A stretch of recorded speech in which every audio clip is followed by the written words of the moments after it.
दोस्तों सब्सक्राइब कीजिए हमारे दसाना यूट्यूब चैनल को और बेल आइकॉन को दबाइए लेटेस्ट वीडियो देखने के लिए। ठीक है, आज 9 अगस्त विश्व आदिवासी दिवस समारोह पूरे हिंदुस्तान में और पूरे विश्व में धूमधाम से मनाया जा रहा है। इसी कड़ी में आज हम आपको लेकर चलते हैं डुंगला तहसील के एक सुरम्य वातावरण में, जहां पर विश्व आदिवासी दिवस धूमधाम से मनाया जा रहा है। डुंगला तहसील में समेलिया महादेव जो मंदिर परिसर है, वहाँ पे शबरी माता का जो मंदिर है, वहाँ पर यह दिवस मनाया जा रहा है। तो वहाँ पर चलेंगे अपन और वहाँ पे आदिवासी भाइयों से मुलाकात करेंगे, वहाँ से अध्यक्ष से बात करेंगे। चलिए हम सीधे आपको वहीं ले चलते हैं।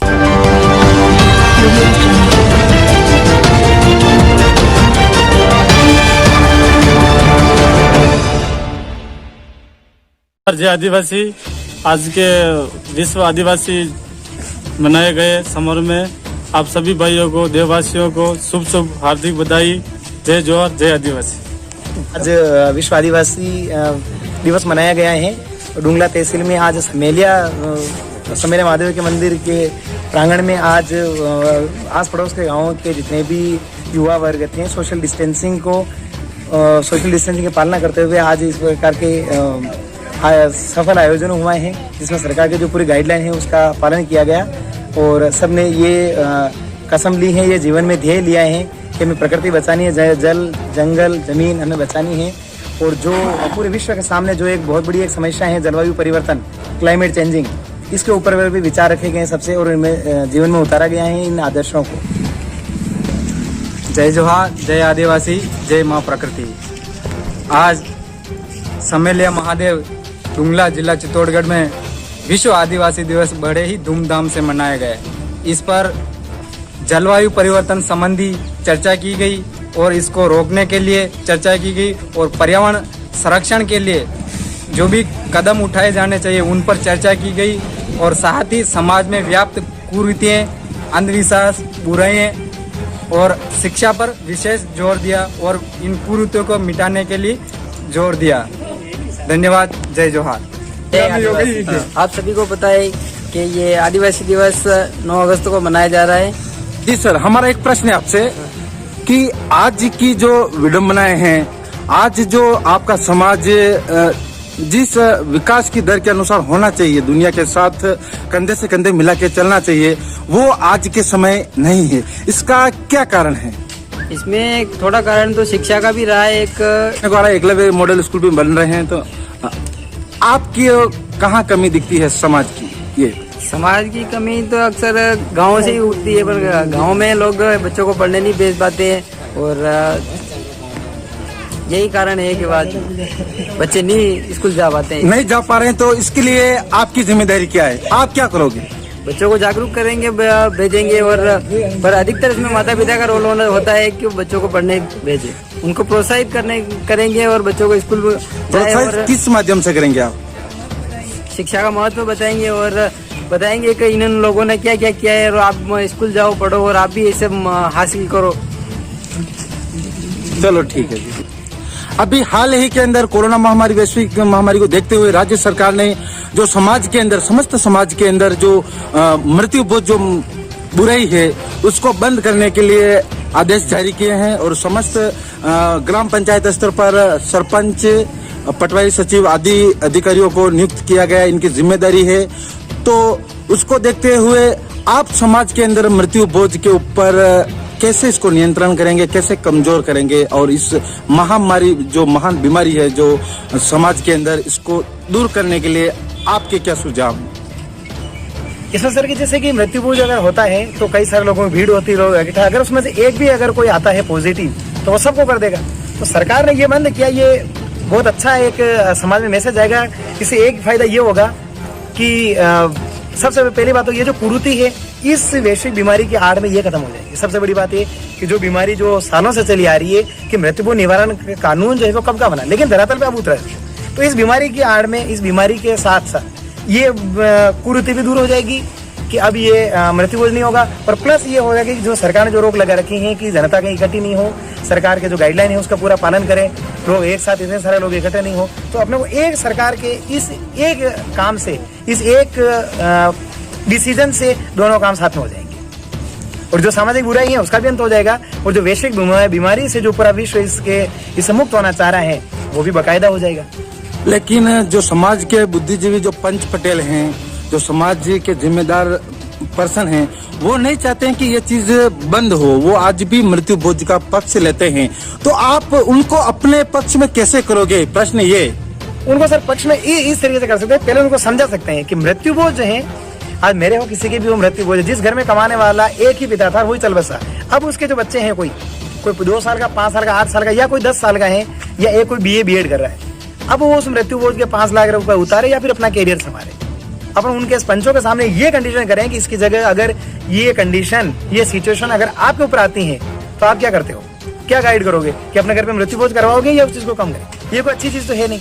सवाल अभी ये उठता है कि यार की कहीं ये मुद्दा उठता है, हमने उनका खाया, हमें भी खिलाना पड़ेगा।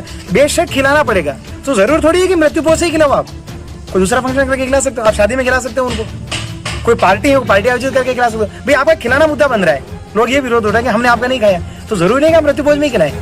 आप उनको शादी समारोह में खिला सकते हैं, आप कोई पार्टी में खिला सकते हैं। खिलानी है तो बराबर आप हो जाएंगे बेशक।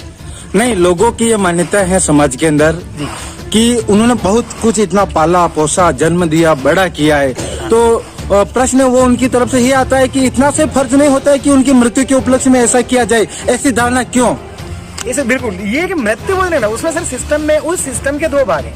नहीं, पहला है मृत्यु बोझ। आई नो वेरी वेल, जो आप सवाल जो चाह रहे हैं, मैं जो आप जिस दिशा में जा रहे हैं मैं उसी दिशा में चलूंगा। वो है कि आप जो एक जो उसमें है कि उसका दूध देना, वो बिल्कुल वाजिब बात है। आपको जो पिंड दान होता है, जिसको अपन पिंड दान कहते हैं, वहां तक ही पुण्य, अगर आप पुण्य से जोड़ते हैं तो पिंड दान तक ही पुण्य है, आगे तो फिर पेट भर खाना और मजे लेने ही है। वह पिंड दान जो आपका मृत्यु जो तीसरे तक होता है, बस पुण्य वहीं तक, उसके बाद कोई। यानी कि आपके कहने का मतलब है जो तीसरे के दिन धूप दिया जाता है वो दे दिया जाए, और 12वें के दिन जो परंपराएं जो पुरखों के द्वारा की जा रही है उसी को किया जाए, और उसके उपलक्ष्य में इतना बड़ा भोज का भंडारे का आयोजन न किया जाए। आप ये कहना चाहते हैं? हाँ। लेकिन किस माध्यम से आप समाज के, आपकी क्या भूमिका है? आप खुद व्यक्तिगत रूप के ऊपर लेकर के आप इसमें बदलाव कैसे लाएंगे? आपके ऊपर, आपकी जिम्मेदारी है। आप किस प्रकार से मैसेज दोगे समाज के, आपके माध्यम से, कि लोग आपको देख, आपको कहने की जरूरत नहीं, आपको देख करके समाज में बदलाव आवे? हाँ, मुझे देख के बदलाव ऐसे आ सकता है कि अगर के मृत्यु बोझ हो रहा है तो मैं खुद गोरों को मैं नहीं जिमूं, मैं कहीं आराम से आती बात लगा के तो इसका मतलब आपके की रिश्तेदारी में कहीं पर भी मृत्यु होगी तो आप वहाँ पे नहीं जाएंगे? बिल्कुल। हाँ, मृत्यु होगी डेफिनेटली। आपका सवाल था मृत्यु होगी तो मैं नहीं जाऊंगा। नहीं, मृत्यु होगी तो मैं जाऊंगा, बेशक जाऊंगा, लेकिन जब मृत्यु भोज का आयोजन होता है तो वहां मैं नहीं जाऊंगा। यानी कि आप उस मृत आत्मा को श्रद्धांजलि देने के लिए, श्रद्धांजलि देने के लिए जाएंगे, जो उनका देने के लिए जाएंगे, लेकिन उस भोज के अंदर आप शामिल नहीं होंगे। जो उसका जो तीसरे के बाद जो भोज आयोजित होगा, वैसे तो होगा नहीं, क्योंकि सरकार की गाइडलाइन में ये नहीं है, और अभी कानून में ये एक अपराध घोषित कर दिया, अब तो नहीं होगा। लेकिन बाई चांस अगर कोई करता है तो उसमें हम सम्मिलित नहीं होंगे। तो क्यों नहीं? आप जैसे सभी शिक्षित युवा वर्ग दिख रहे हैं समाज के, तो क्या आप कानून का सहारा नहीं ले सकते हैं? बिल्कुल कानून का सहारा ले सकते हैं, जरूर नहीं। लेकिन सबसे बड़ी बात है कि जो समाज में अगर कोई आपकी बात अगर आपके कन्विंस करने से समझ सकता है तो फिर कानून की जरूरत ही नहीं।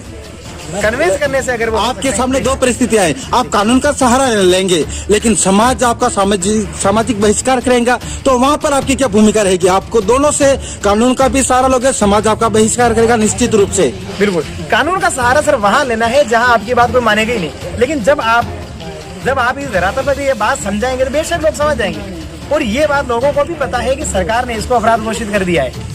अब ये एक निषेध कार्यक्रम है, आप इसमें नहीं कर सकते हो, ये अब एक अपराध है, इसके ऊपर बैन लगा हुआ है। तो वैसे बिल्कुल, और सरकार ने आपके विरोध हो गई नहीं, क्योंकि पटवारी सचिव को जिम्मेदारी दे रखी है, बिल्कुल बाकायदा दे रखी है, ऊपर तो होने की बात। लेकिन ये भी देखने को आ रहा है, पटवारी जो पंचायती स्तर का जो निम्न जो सरकार का बॉडी है, वो कहीं कहीं फ्लो भी दिखाई दे रहा है, तो वहाँ पर आप क्या करेंगे? गवर्नमेंट बॉडी जहाँ फ्लो दिखाई दे रही है, उसके बाद सरपंच को, जो जनप्रतिनिधि जनता ने चुना है, सरपंच को दिया हुआ है, सचिव को दिया हुआ है, पटवारी को दिया हुआ है। अगर वो लोग इसमें अगर लापरवाह आते हैं तो बाकायदा उनके ऊपर कानूनी कार्रवाई होनी चाहिए आपकी तरफ से। जो उनको फर्ज दे रखा है, जो उनका काम है, जो उनकी ड्यूटी है, ड्यूटी के प्रति अगर वो विमुख हो रहे हैं तो कार्रवाई होनी चाहिए बिल्कुल। तो निश्चित रूप से हम अपेक्षा करते हैं आप जैसे युवाओं के जागरूकता की वजह से इस समाज को इस महाबीमारी, महापाप से और मेरा एक और छुटकारा मिलेगा। एक और प्रश्न है, क्यों नहीं लोगों की धारणा होती है कि धर्म, दान पुण्य की पुण्य करना चाहिए, तो धर्म से जोड़ दिया लोगों ने।